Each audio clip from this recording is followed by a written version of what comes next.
Testing 1 2 1 2. Ashley Hardy on the mic. Let's do what we gotta do to get it done. And guess what? We're gonna have some fun.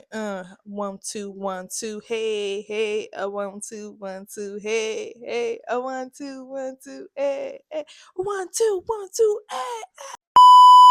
What's up, shawties? It's Ashley Hardy. Welcome back to the channel. And guess what, y'all? Today is my baby's birthday.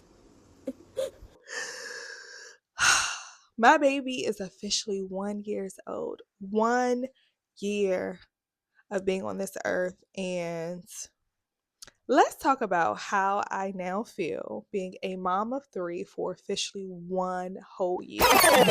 May 3rd, 2025 is when I officially became a mom of three. Yes, I'm still shocked to this day. Like, who allowed me to have 3 kids? Who?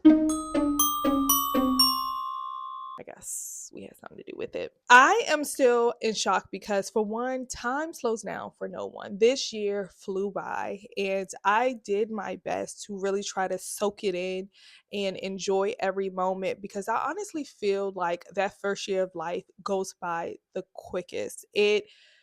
It's like 1 minute they're born, next minute they're walking, talking, running around, and it's like I just had a baby. Becoming a mom of three, I honestly didn't think that was going to happen. So I will never forget growing up, I used to always say I want to have 4 children and I wanted to start my family at 25 and I wanted a set of twins. Like I had all these things on my list, as we usually do, especially as women, as little girls growing up, we think and dream about like our wedding or, family and all those good things. And I always said I wanted 4 children. God be the glory. At 25, I actually did get married and we had our first child. Within 3 years, then Chase came as well. So once I had them two, honestly, I thought, like, okay, we are pretty set. I know I said I wanted four. I know me and my husband was on the same page about that. But honestly, I think two is enough. We had a girl and a boy. I was like, perfect, right? We're no longer like wishing we had a specific gender. We had one of each. And I was just so grateful because if you know how enormously stressful it is to desire to have a specific gender and you're like hoping and praying like I hope it's a girl this time, I hope it's a boy, or just all that comes with that, and people are like what you having, and you're just constantly just trying to figure it out. I'm just so grateful that right off the bat, the first two, we had one of each. The transition from 0 children to now three, I would say that going from zero to then starting a family honestly was the hardest transition.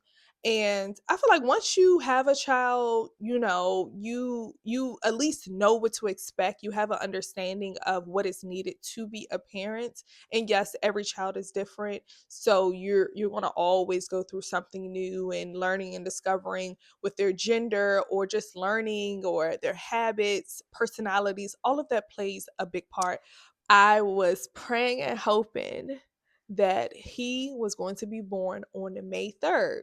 And then let me tell you why. So, as I mentioned plenty of times before, all of my children were born in May.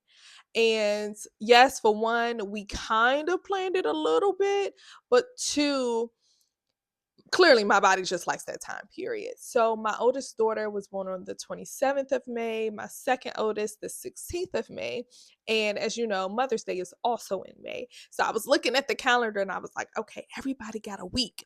If this baby is born on the first weekend, which was going to be that weekend of like, the 3rd, the 1st, all of that, that would be perfect. And then the following week, I can still have Mother's Day. And then Chase's birthday, then Eden birthday. Like I had it all planned out in my mind. So I was praying, y'all, like, please let this baby come on May 3rd or within that time frame. He will be officially fully developed in the sense of, lungs and all those good things. I will be 37 weeks, and all of my children have been born between that 38, 39 mark. So I'm like, oh, it can happen. And lo and behold, at 3 a.m. on May 3rd, my water broke and he was born at 10 a.m. Now, having three children has been actually beautiful. And I think my experience has been more so beautiful because of just how we got to this point, for one, but also having the children a little more spaced out was definitely helpful. We never experienced the whole like 202 or, them super close. So we were able to have a little break as far as them being from babies and been a little more independent, so that did help us not feel like too overwhelmed or just dealing with multiple children in that same age range. So I do think that was the biggest help. But then also with this man our third and our children being older, they are eager to help. Like they just want to be so involved. And we are not the type that like force them to watch their sibling or do things for them. Yes, we're teaching them to be helpful and be kind, but we aren't like, well, you're the oldest or you're older, so you need to do this. We genuinely allow them to help where they desire to help. And a lot of times they want to help. They're like, oh, can I change his diaper? Or, can I pick out his clothes? Or, oh, mommy, I'll get that for you. So that part in itself has been very helpful.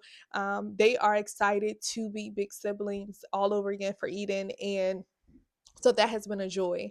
And then also just being able to be in a season where I'm in a career in a space where financially we are able to do things a little differently. With our first two children, we were, mid early 20s, and we were in the beginning of our careers, and we didn't have the luxuries that we did now. We were struggling, okay?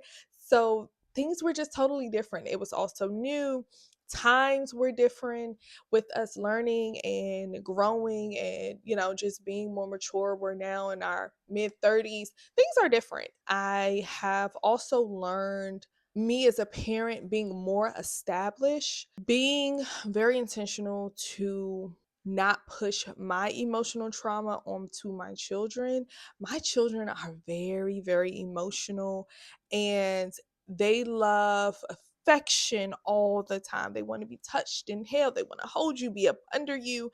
And I'm gonna be very honest, I'm not necessarily like that. So I have been growing in that area to, regardless of how I feel, be very open to make sure that I'm still giving them what they need, even though it may make me feel a little weird sometimes. But I make sure I do my best to still hug them all the time, tell them I love them, give them kisses, like all the things and affection that they need, because I don't want, just because I don't like it, for that to be an excuse why they don't receive that. That is just also just the beautiful thing of walking in your truth and really healing, honestly, healing and looking to God to strengthen you in those areas. I pray all the time for God to give me patience, for one, because these kids would take you through there, okay? One thing I'm most grateful for this year of officially being a mom of three